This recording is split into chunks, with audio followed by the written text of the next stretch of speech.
Welcome to the first in a series of historical moments taken from the rich history of Cabarrus County. I'm Clarence Horton. This series is a result of a partnership between Historic Courthouse, Inc. and Cabarrus County. The purpose of this series is to inform our citizens, especially our students, of their rich history. Second, to preserve historic buildings such as this old courthouse. And third is to protect and preserve historical documents and other relics of our past for the future. We welcome you and ask you to go with us as we visit monuments and markers, study personalities and events, all those things which come together to weave the rich fabric of our past and to inform and guide our future. In our journey, we're going to visit every corner of this county and every era of the county's history. We hope that you'll come along for the journey with us.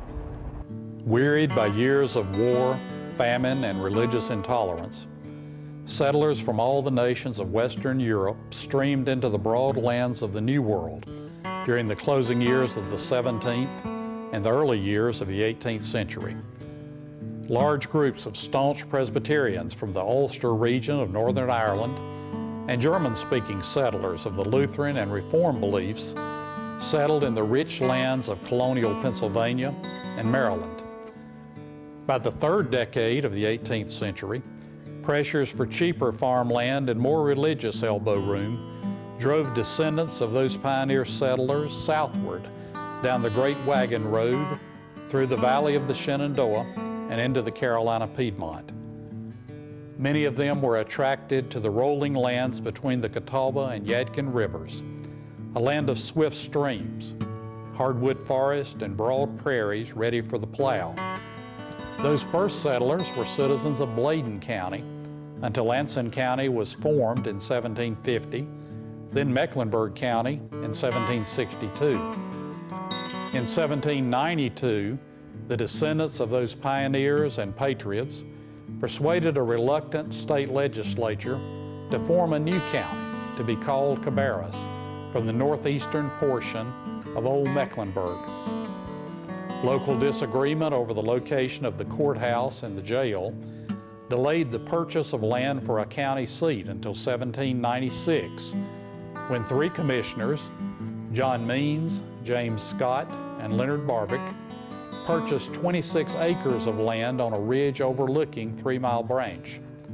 The tract was surveyed into 45 lots, 2 of which were reserved for use of the public. The City of Concord has erected markers indicating the boundaries of that original town tract. The original 26-acre town tract was bisected by the 2 principal streets. Union Street, which ran generally to the northwest and to the southeast, was 66 feet in width. It was intersected by Corbin Street, which was also 66 feet in width. Now, the original surveyors began their work from this old surveyor's stone, which is still preserved. All measurements were made from this point. In 1936, the local chapter of the Daughters of the American Revolution erected this plaque to mark the location of the original surveyor's stone. That first county courthouse was built here in the intersection of Corbin and Union Streets by local master carpenter John Masters. It was a frame structure about 30 feet square with a 15-foot ceiling. It was raised off the ground on 3-foot tall pilings. The building was hot in the summertime and cold in winter. I had a very few small windows to provide any kind of ventilation and air at all. The building was full of furniture. At the south side of the room was a long bench for the use of the 3 judges who presided over the sessions of court. In front of their bench were 2 small tables for the use of the attorneys, a bench for the use of the jurors, and a very few seats for those lucky citizens who could crowd their way in to watch the sessions of court. Although the building was rather inelegant and woefully inadequate, it served the needs of a new county until 1826, when a more permanent brick structure was erected along the west side of North Union Street. In 1826, local contractors erected a more traditional Southern-style 19th century courthouse for the use of Cabarrus County on this large lot on the corner of Union and Corbin Street. Public well on the other side of the courthouse served the needs of those folks who came into town for court business or to attend the local general stores. That courthouse was 2 stories tall, made out of brick, had an entryway on the ground floor, and then a second-floor porch which led into the Superior Court courtroom, which could be reached by stairs on both sides. The courthouse had 2 fluted columns in front. Although we have no contemporary pictures of that second courthouse, descriptions resemble that of the old Mecklenburg County courthouse, except for the number of its columns. Unfortunately, that beautiful building was destroyed by fire in 1875. Local citizens prevented the destruction of all the public records by carrying them out of the burning building.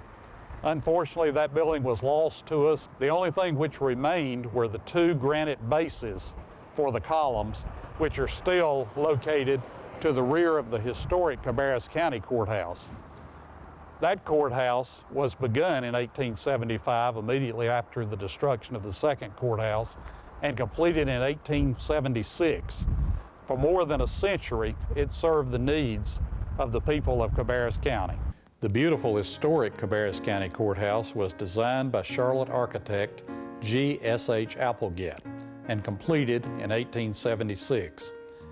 It served as the center of government and public life for the growing county for a century, until it was replaced by the modern 4th Courthouse on an adjoining lot.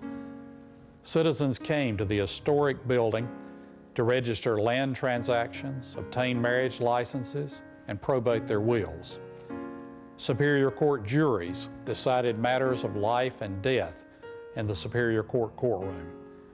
In addition, important public meetings were held in the large courtroom, including the meetings of local political parties and meetings held to subscribe shares in the new railroad. Churches and businesses were organized there, and traveling lecturers rented it for their magic lantern shows. In the 1970s, the building was barely saved from the wrecking ball by a newly formed group called Historic Cabarrus, Inc., which devoted itself to preservation of the building and its rich heritage. The Historic Courthouse, with its unique architectural details, has been newly renovated through the efforts of Cabarrus County commissioners. The old Superior Courtroom has been transformed into a comfortable auditorium suitable for both meetings and theater productions. From an office in the renovated structure, Historic Cabarrus continues to develop plans to preserve local historical records and other significant structures. Some of the renovated rooms may be used for badly needed office space and possibly for a museum. Whether you spend any time within these walls or simply pass by, you can be grateful for the sacrifice and the vision of those who helped preserve this historic building for our generation and those to come. It's easy when you're within these walls to imagine a far simpler, distant time when cotton was king and when the county courthouse was truly the center of county life. Thank you for spending this moment with us.